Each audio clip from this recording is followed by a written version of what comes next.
Hiya, welcome to Bad Influence. We start the new year with a look at the newest format. Software on CD.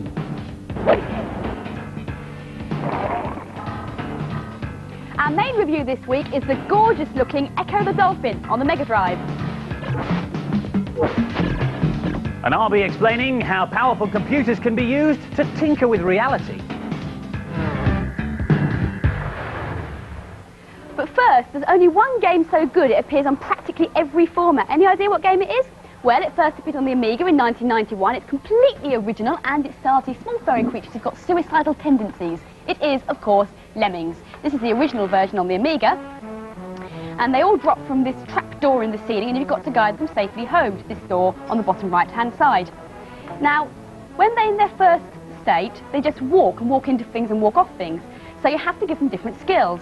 I've made this one into a digger, so he can dig down and they can get home, and this level's very easy because it's the first one, but in later games you need to use all the various different skills to get the right way. For example, you can make them into floaters so they float down from heights, or climbers so they climb over things. Or you can nuke them. You just click on that and you've got a 5-second countdown. 3, 2, 1. Ah! She's rotten, isn't she?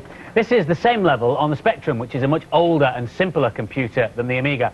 But all the essential elements are there. Unfortunately, no mouse or joystick on this game, however. I have to move the cursor around using keys on the keypad and then assign skills to the Lemmings by pressing another one, which I'll use with my thumb to make him a digger like that. Obviously, the graphics are quite limited and there aren't many colours to play with either. And whereas in other versions of Lemmings you may be asked to deal with up to 80 or 100 on some of the more advanced levels, on this game you'll never be asked to deal with more than 20, which is about my limit, actually. Actually, I do agree with that. Lemmings also need saving on consoles and handhelds. This is the version on the SNES. And on this one, I have to make the Lemmings into blockers so that they don't fall off the platforms. And when you think things are going swimmingly, which they're not exactly at the moment, but now I've made that one a blocker they are, you can press on this and they come out 5 times faster, which means you can also test your skill because you've got to get there a lot quicker. And I think I'm going to lose a couple here. Ah! You can change the different skills by using these buttons. I'm going to get back onto blocker there, or I'll miss him. And on the other one to use a mouse, and I think they're all going to go home there. The latest version of Lemmings is on the Game Boy. And as you can see, they're tiny backgrounds and tiny sprites, but it all works, and it's just as playable as ever. Small might be beautiful, but this is state-of-the-art Lemmings. The game is exactly the same, but this is the Apple Macintosh version with wonderful graphics and digitised sound. On this level, whereas Violet was using the blockers to stop the Lemmings moving, I'm going to use the blocker and turn him into a bomber by selecting the explosion from the bottom set of tasks here. And then after the countdown, he will blow a hole in the floor there, and all the Lemmings will be able to walk through. I select another blocker, and I will position him right by this wall, and then I will give him the task of being a bomber as well, and then hopefully he'll blow a hole in that wall and all the Lemmings will proceed home to base safely. Well, at least that's the theory. If you fancy having a go at it yourself, all the details of the different Lemmings formats are at the end of the programme in the Data Blast. Our main review this week is Echo the Dolphin on the Mega Drive. Echo was a happy and carefree dolphin until a mysterious vortex ripped all life from the sea. Now he's got to swim around, find his friends and save the underwater world. Here's Alex. This is a really unusual game. I've never seen anything like it before. It's great to see a fresh idea on the market. Echo can also use his sonar to talk to the inhabitants of the sea. Some of the puzzles are very hard. This whale obviously isn't going to help much in finding my pod, which in case you didn't know is a herd of dolphins. There's loads of things to do in this game. The crystal there is a key, which when you touch it gives you magical powers to open up different doors. You've also got to get air pockets. Because you're a mammal, you run out of air easily. You can also use the sonar to bring up this map. This shows you around the levels. Always keep your eye out for loose rocks and shells. They can come in handy. What I've got to do is, with this shell, is nudge it against the first rock, and then balance it upon my nose, and I can get through.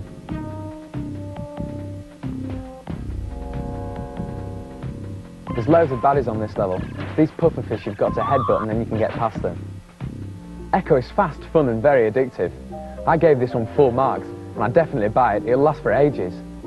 This is really gorgeous. I like the fact that you've got to solve a mystery. This is a really brilliant game. Everyone raves about this game, but I didn't like it that much. The graphics are good, and it's a good original idea, but it didn't keep me interested for long. And so the final scores for Echo the Dolphin. The boys gave it an excellent 4 out of 5, and the girls liked it just as much. They gave it 4 out of 5 too. Happy New Year, slimy fertlers. I hope you had a nice one and got all the rappy-uppy things that you wanted. I got loads and loads of cards, and here it is. Thank you very much, Daniel Chant from Gillingham. Anyway, on with the 1993 cheats. Now this one is for a game called Swiv on the Amiga. All you have to do is pause the game, then type in NCC-1701. Then unpause the game, and you've got infinite lives. Oh, all right then, it's not a very good cheat, but I've got a headache. Oh, turn it down. Clear off. Computers and special effects. They're something you tend to associate with movies and the silver screen, but actually some of the best effects around aren't on the big screen at all. This is a commercial. It uses state-of-the-art 3D graphics and was made not in Hollywood, but in London at the Moving Picture Company. Gareth Edwards, the designer, explains how it's done. This is the live action, after it's been transferred from film onto video. So where do you actually start once you've got your live action footage inside your computer screen? Well, once I've got this picture into the computer's memory, I can digitize or trace a computer graphics line around the silhouette of the character, like this. And while I finish doing the dot to dot, I can then tell a computer that that is where the object is, and it will remember it. Right. Which is like the very first place where we start with the transformation from a two-dimensional picture into a three-dimensional object. Now I can tell the computer to go into its animation mode and play back for me the frames that I've digitized into the computer's memory. Once I've done that, once I've got the silhouette of the object, and I've got a rough position for the arms, I can actually go ahead and start getting complicated, which actually means doing all the bendy bits. Oh dear. Which is the... It gets complicated now. It gets complicated. Using a feature called a shader ball, Gareth can start to put shading on the graphic. He then adds the lettering and a bit of texture until he gets the right look. And we add them together, we get that kind of effect. Now you can see the reflections on the surface there. Yeah. The reflections of that surface are created using this picture. Why is there a haunted house on the screen? Almost anything will do as long as it's the right kind of Because it's moving texture. around so That's much right. and stuff, you're not really going to notice. How long has it taken you, the two of you together, to create this sequence? Believe it or not, 7 weeks. For how much actual animation on screen? About 20 seconds. When Gareth has finished making the three-dimensional computer graphic version of the biscuit wrapper, all that information is transferred onto another computer called a Harry. That's operated by Paul. What the Harry computer basically does is combine the real people and the computer graphic and make it all look, well, real, if you like. Where do you start, Paul? This is the clean background as it was shot, like that. So first of all, we need to put the computer graphics on to make sure that it's going to fit. Well, if Gareth got his dot-to-dot right, it should, shouldn't it? Exactly. So there we can see the computer graphics being combined with the live-action background. Now the first thing we can see is that it looks stuck on, it looks very, very sharp. So we need to soften it. We also need to knock the colours back a little bit, just to make it sit in that bit more. To get rid of the arms, we take it into an area of the Harry called the paint box, which allows us to actually paint on the screen. So frame by frame, we have to cut out areas of the picture, and then we stick those down onto the area of the picture where the arms are, which enables us to remove the arms. The Harry machine is the one which adds all the finishing touches. The one I like best is called motion blur. Get this. The way we do the motion blur is we take it again into the paint box, and by using a function called cut and paste, we cut out a small area of the picture, and using that like a tool enables us to actually smudge the picture underneath. We can mimic that on the actual computer graphics to give it, again, that added little bit of realism. So now you know of all the hard work and computer magic that goes into creating just one commercial. Now it's done, all we have to do is sit back and enjoy the finished product. And possibly a biscuit. Anyone? Ooh, yes. If you've got a home computer, there are several graphics packages around that will let you produce and manipulate 3D images yourself. But now for this week's news and previews. If you've already finished Sonic 2, take heart. This week saw Sonic Tuesday Mark II when the Game Genie codes were released for Sonic's second adventure. Now you can customise the game to set yourself new challenges, or if you're having problems, you can put in some brilliant cheats to get past the tricky bits. Enter NN8AAD2 to start Sonic with 99 lives. Or you can make Sonic invisible by typing in the code ALTACA8N, which makes the game a lot harder because you can't see him. But the best effect puts a rocket under Sonic so he whizzes through all the levels. Now you get that by entering CBVTCAE2. All 42 Sonic 2 Game Genie codes are in the data blast at the end of the show, and next week we're doing a special feature on cheat devices, so watch this space. Here's a sneak preview of Dr. Franken 2, due out soon on the Game Boy. The stars are still the good Doctor's creations, Frankie and Bitsy. But this time our hero has a problem with the electricity board. He can't pay a mega bill, so he's got to hunt high and low in an effort to find old Dr. Frankenbone's money. Go to it, Frankie. New Year's resolutions. Number 1, do not get kissed by Violet. Yes. Number 2, take less exercise. Yes. Right, Deep Techies, this is a cheat that lets you skip straight to level 2 on Steel Empire on the Mega Drive. All you do is hold down B and keep pressing start. Here we go, flicking through all the option screens. Wait for it, wait for it. There you are, on level 2. Amazing. Right, I better carry on with my New Year's resolutions. Number 3, be nicer to Spike the Hedgehog. Yes, all right. Number 4, do not get kissed by Andy. Yes, that's a definite. Oh, horrid. Don't worry, Nam. There's no chance of that. This is the latest Mega Drive from Japan. It's called the Mega CD, and not surprisingly, the software comes on CDs, which you pop in just like you do with your music centre at home, close it up, and then you have to select CD-ROM up here, press the A button, and sit back and enjoy some wonderful graphics. This is Afterburner 3, and as you can see, the graphic quality is quite incredible. It looks just like it does in the arcade.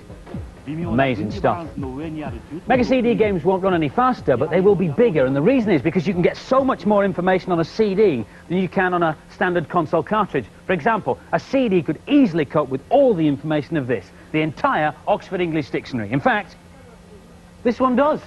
All 20 volumes. Ah! More lemmings! This is a CD-TV, which is basically an Amiga painted black with a CD drive. You can also get the CD drive separately to plug into your telly so you can play your CD games that way. Basically, it works like a very powerful disk drive. This is a flight sim that's being developed for it. The fractal backgrounds are coming straight off the CD. Also, there are loads of educational packages and games that are currently being developed for it, but as it comes with keyboard, mouse and a floppy disk drive, you can play your older Amiga games on it while you're waiting. This is the most user-friendly interactive CD system. It's called CD Interactive, or you can abbreviate it to CDI, and it's being sold heavily as a complete home entertainment system. Now, because you can get so much information on a CD, when it comes to games, you can really make use of that facility. This is a golf simulation. I'm on the first tee, ready to take my opening shot, but I'm facing in the wrong direction. So I'll move this little cursor thing and position myself so I'll shoot it down the middle of the fairway. Now, watch the guy move. Now I've decided what position I want to shoot it from. Look at that. It's like a real fella. I've already chosen the club I want, so now I've just got to give it a right good belt, and it should go straight down the middle. There's about 50,000 photographs to choose from on this CD, so wherever my ball has landed, in the water, unfortunately, the CD will be able to pick it out and show me exactly where I went. Of all the formats, I think this golf game is probably one of the best. There are other games around, but the hardware in the CD area is wonderful, but I think it would be fair to say that the software hasn't really caught up yet. You can also play your music CDs on this, and you can get TVs and films soon on CD as well, and the whole system of CDI is compatible with the Kodak Photo CD system that allows you to put your family snaps on a CD at somewhere like Boots. Eventually, the manufacturers are hoping, can you hold this a second? They're hoping that instead of a computer, a console, a library full of books, an old shoebox full of snaps and a CD player, you will have one of these. It is a portable CD and computer. It's a Sony Data Discman. And whilst it can't do all the things that its brother can do, it's getting there and it's portable. Oh. And now for some more games reviews. Magical Quest is yet another game starring Mickey Mouse. This time he's hot on the trail of his missing mate Pluto, who's been snatched by evil Emperor Pete, which I think you'll agree is a pretty cool name for an emperor. Here's Kathleen. This is a lovely game. It's easy to pick up and very fun to play. You're in an enchanted world, so the most unusual things can happen. If you pick up these gold blocks, you can spin them and then you can get coins underneath. If you get this block and then throw it at the treasure chest, there's loads of coins underneath. If you go onto this tomato, it can protect you from spikes, so you just need to walk as fast as the tomato goes. This is an end-of-level boss. He shoots out these babies and you've got to try to kill them. And if you can spin them as well, and if you spin them, you can get extra points. If Mickey changes into different costumes, he gets extra magical powers. I love this game. It's just as good as Castle of Illusion. It's nothing special. It's quite fun, but there's nothing original in it. I'm not a great fan of this one.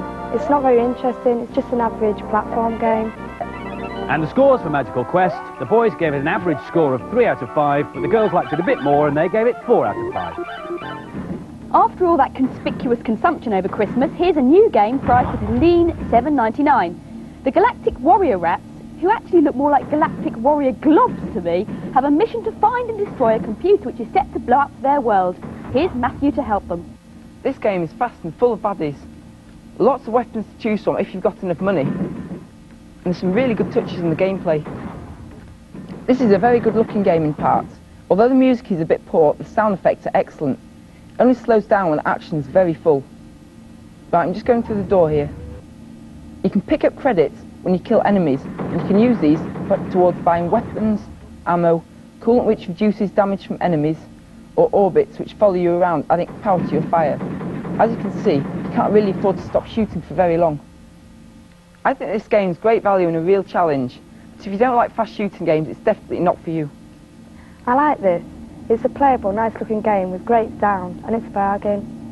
This is not my sort of game. As soon as you get out of your base, you get shot at. I don't see the attraction in games like this. And the scores for Galactic Warrior Rats, the boys gave it 3 out of 5, and the girls thought it was an average game as well. They gave it 3 out of 5. Way! Way! Whoa! Here are some level codes for Space Harrier on the Game Gear. Right, I'm going to try level 9. I hope you've got your biros ready and jotting these down. Level 9. Right. B, F, C, H. Level 9. It works. It works. Hey! Beam me up, Strutty! Whoa. Whoa. Live long and prosper, Nam. If you want to record the data blast, set your video recorder now. Last week's competition was to win loads of copies of the new Take That video, Take That and Party, and the winners' names are going across the bottom of the screen now. Congratulations to you. The competition question you will recall was, what were the names of the 2 bands the boys were in before they formed Take That? And the answer was The Cutest Rush and Street Beat. This week's competition prize is to win 5 copies of Lemmings, and the question is, are lemmings a type of rat, a type of guinea pig, or a type of squirrel?